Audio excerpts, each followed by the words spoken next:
नमस्कार सभी को। मेरा नाम है अशोक बिरादव एडवोकेट और मैं आप सभी के लिए लीगल एडवाइस वीडियोस अपलोड करता हूं, जो कि आप सब लोग उसको लाइक करते हैं, पसंद करते हैं, शेयर करते हैं और सब्सक्राइब भी करते हैं। और अब तक अगर आपने इस चैनल को सब्सक्राइब नहीं किया, तुरंत लाल रंग का बटन दबाइएगा और दूसरे पतियों तक भी इस वीडियो को शेयर करिएगा।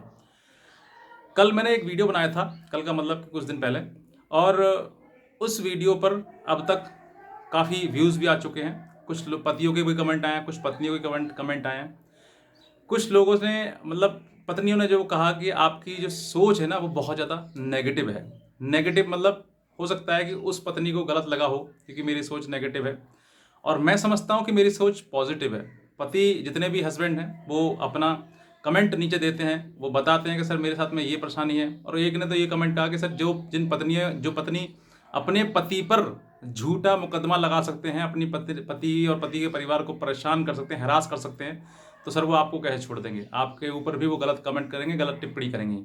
तो कोई बात नहीं, मुझे कोई दिक्कत नहीं है, आप टिप्पणी जो आपकी मन कर रहा है करिएगा। लेकिन मेरा उद्देश्य यही है, अगर आप पत्नी हैं और इस वीडियो को देखती हैं तो वाकई आपके लिए भी ये वीडियो बहुत कारगर है। कहते हैं ना, घर में जो परिवार में जो बड़ा होता है, जो डांटता है आपको, सबसे ज़्यादा बुरा वही लगता है। तो आज मैं आपको कुछ किसी प्रकार से वीडियो के माध्यम से समझ लीजिए या पति की तरफ से समझ लीजिए, मैं आपको अगर कुछ किसी कहता हूँ तो मैं सबसे बुरा आपके लिए हूँ। बहरहाल आज जैसे आपने थंबनेल देख रखा है, तो मैं आपको आज मेंटेनेंस के बारे में बताऊंगा कि मेंटेनेंस में अब जाना ज़रूरी नहीं है। जाना ज़रूरी क्यों नहीं है, मतलब कोर्ट में आपको हाजिर ज़रूरी क्यों नहीं है, आज मैं पूरा विस्तार पूर्वक बताऊंगा। लेकिन उससे पहले मैं आपसे ये भी कहना चाहूँगा कि अगर आप इस चैनल पर नए हैं तो सब्सक्राइब कर दिएगा, और दूसरे पति जो हैं या रिश्तेदार हैं आपके, उन तक भी इस वीडियो को शेयर करिएगा ताकि और भी लोग इस चीज़ से जागरूक हो सकें। CRPC 125 जो सेक्शन है, उस सेक्शन को इसलिए बनाया गया ताकि जो मजबूर का मतलब कि वाकई जिनके साथ में गलत हुआ है, या फिर उनका किसी प्रकार से पति से झगड़ा हुआ है या कोई और परेशानी है, जिनको कि जो कि अनेबल टू मेंटेन है, उनके लिए ये सेक्शन 125 CRPC बनाया गया। और कोर्ट इनको जो है किसी प्रकार की राहत राशि दिलाने के लिए काम करती है।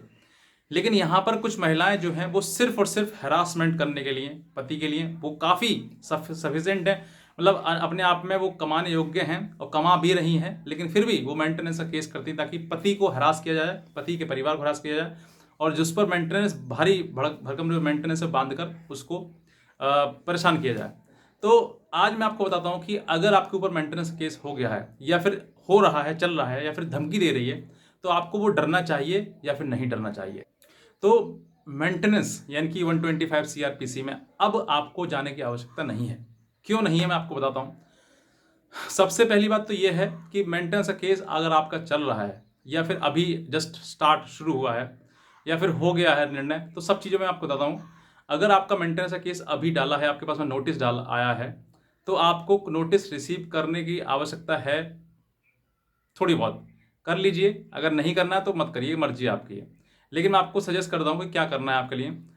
कोर्ट जो है वो एकदम से आपके खिलाफ कोई भी ऑर्डर नहीं करेगी। लोगों को ये लगता है कि अगर हम मेंटेनेंस का जो नोटिस है अगर हम रिसीव नहीं करेंगे तो फिर कोर्ट जो है वो फटाक से हमारे खिलाफ कर देगी। नहीं, वो इंतज़ार करती है, वो सोचती है कि कब पति आएगा। देखिए, अब जो बात करता हूँ, मेंटेनेंस CRPC 125 जो सेक्शन है वो सिर्फ और सिर्फ महिलाओं के लिए बनाया गया है। महिलाओं का मतलब कि महिला पत्नी तो होती साथ में माँ बाप या जो भी बच्चे वगैरह हों उनके लिए, ताकि पति से जो है वो एक बेटा हो या फिर पति हो, जो बिगड़ी हुई औलाद होती है वो अपने माँ बाप भी उसके मेंटेनेंस मांगते हैं। जो पति का झगड़ा पत्नी से हो गया तो पत्नी मांगती है, बच्चे भी मांगते हैं उससे मेंटेनेंस के लिए, तो उनके लिए है।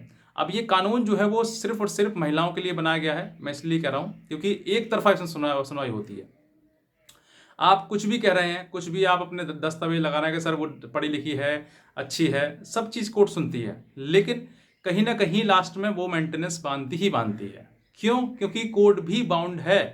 कोर्ट को भी पता है कि इसमें तो मेंटेनेंस मुझे अलाउ करना ही करना है, आप चाहें कितना भी घिस लें तो कम से कम कर दूंगी, बस कर मतलब कोर्ट कम से कम कर देगी, लेकिन करना तो है ही है ना। तो बात कहाँ पर आई, यानी कि मेंटेनेंस जो बात है, अगर पति कोर्ट में जाता है तो उस पर इंटरिम मेंटेनेंस बांध दिया जाता है। यानी कि जैसे ही जाएगा तो वो पत्नी कोर्ट में आ रही है, घर से आ रही है, आने जाने का उसको खर्चा दो, तो वो इंटरिम मेंटेनेंस बांध दिया जाता है।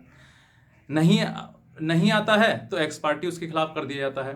तो देखिए, अगर आते हैं आप तो इंटरिम मेंटेनेंस भी देना पड़ेगा, और लास्ट में साल 2 साल चलेगा तो उसके बाद जो एक फाइनल जो जजमेंट होगा, फाइनल मेंटेनेंस आपको बांधा जाएगा, फिर वो भी देना होगा। तो दो दो आपको मेंटेनेंस देने होगा अगर आप जाते हैं कोर्ट में। तो बात वही है ना कि एक तरफा हो गया ना कि जाएंगे तब भी मरेंगे, नहीं जाएंगे तब भी मरेंगे। नहीं जाओगे तो कम से कम आपको फाइनल कोर्ट में जो फाइनल जो जजमेंट, फाइनल जो मेंटेनेंस आएगा, सिर्फ वही तो आपको वो बनेगा। इंटरम तो कोई आवश्यकता है नहीं बांधने की।